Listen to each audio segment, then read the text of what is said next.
Assalamualaikum warahmatullahi wabarakatuh. Perkenalkan, nama saya Putri Fitriani dari mahasiswi Politeknik Negeri Subang, prodi Sistem Informasi dengan nomor pokok 101070406. Di sini saya akan menjelaskan tentang isi buku Pendidikan Pancasila untuk Pendidikan Negeri Dr. Andes Ujang Chandra, SSH, MH, MIP. Nah, buku ini terdapat 10 bab.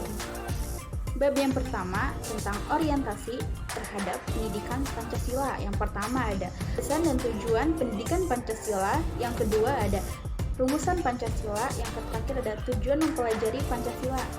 Bab kedua tentang memahami sejarah Pancasila sebagai lambang negara Indonesia. Yang pertama ada Pancasila dalam sejarah bangsa Indonesia. Yang kedua ada Pancasila sebagai lambang negara Indonesia. Yang terakhir ada memahami Pancasila sebagai lambang negara Indonesia dari putusan Mahkamah Konstitusi nomor 4 garis miring PUU strip 10 garis miring 2012. Bab ketiga tentang memahami Pancasila sebagai sistem filsafat. Yang pertama ada pengertian filsafat, yang kedua ada pengertian Pancasila sebagai sistem filsafat, yang ketiga ada konsep dasar filsafat Pancasila, yang terakhir ada landasan filsafat Pancasila. Bab 4 yaitu tentang Pancasila sebagai sistem nilai, etika, dan norma. Yang pertama ada pengertian, etika, nilai, dan norma. Yang terakhir ada Pancasila sebagai nilai fundamental bagi bangsa dan negara. Bab 5 tentang memahami muatan sila-sila dalam Pancasila. Yang pertama ada hakikat nilai-nilai yang terkandung dalam Pancasila. 2. Isi, arti, materi, muatan sila-sila dalam Pancasila. Yang terakhir ada refleksi nilai-nilai keislaman dalam Pancasila. Bab 6 tentang memahami Pancasila sebagai ideologi bangsa dan negara. Yang pertama, pengertian ideologi. Yang kedua, makna ideologi bagi bangsa Indonesia. Yang ketiga ada perbandingan ideologi Pancasila dan ideologi lain. Yang keempat ada kedudukan dan fungsi Pancasila dalam tata kehidupan bangsa Indonesia. Yang terakhir ada memahami makna Pancasila sebagai ideologi negara dari keputusan Mahkamah Konstitusi nomor 100 garis miring PUU strip 11 garis miring 2013. 7 tentang memahami demokrasi Pancasila. Yang pertama ada perkembangan demokrasi di Indonesia. Yang kedua ada konsepsi demokrasi. Bab 8 tentang memahami hak dan kewajiban asasi manusia dalam Pancasila. Yang pertama ada sejarah perkembangan hak asasi manusia. Yang kedua ada istilah dan pengertian hak asasi manusia. Yang ketiga ada macam-macam hak asasi manusia. Yang terakhir ada pemahaman hak dan kewajiban asasi manusia dalam Pancasila. Bab 9 tentang memahami Pancasila dalam sistem ketatanegaraan Indonesia.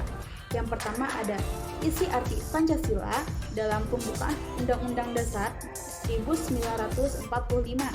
Yang kedua ada isi arti Pancasila dalam pasal-pasal Undang-Undang Dasar 1945. Yang ketiga ada kedudukan pembukaan Undang-Undang Dasar 1945. Yang keempat ada hubungan pembukaan dengan pasal-pasal dalam Undang-Undang Dasar 1945. Yang kelima ada hubungan antara pembukaan Undang-Undang Dasar 1945 dengan Proklamasi 17 Agustus 1945. Yang keenam ada perubahan Undang-Undang Dasar 1945. Yang terakhir ada struktur ketatanegaraan Indonesia setelah perubahan Undang-Undang Dasar 1945.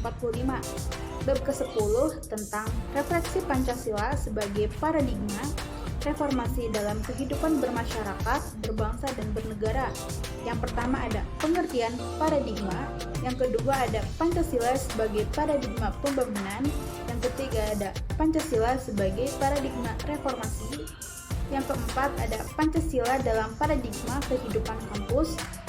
Yang terakhir ada eksistensi Pancasila sebagai paradigma pembangunan di era globalisasi. Dari uraian bab-bab di atas, isi buku pendidikan Pancasila ini yaitu Pancasila adalah dasar negara yang mempersatukan bangsa sekaligus bintang penuntun, lead star yang dinamis yang mengarahkan bangsa dalam mencapai tujuannya.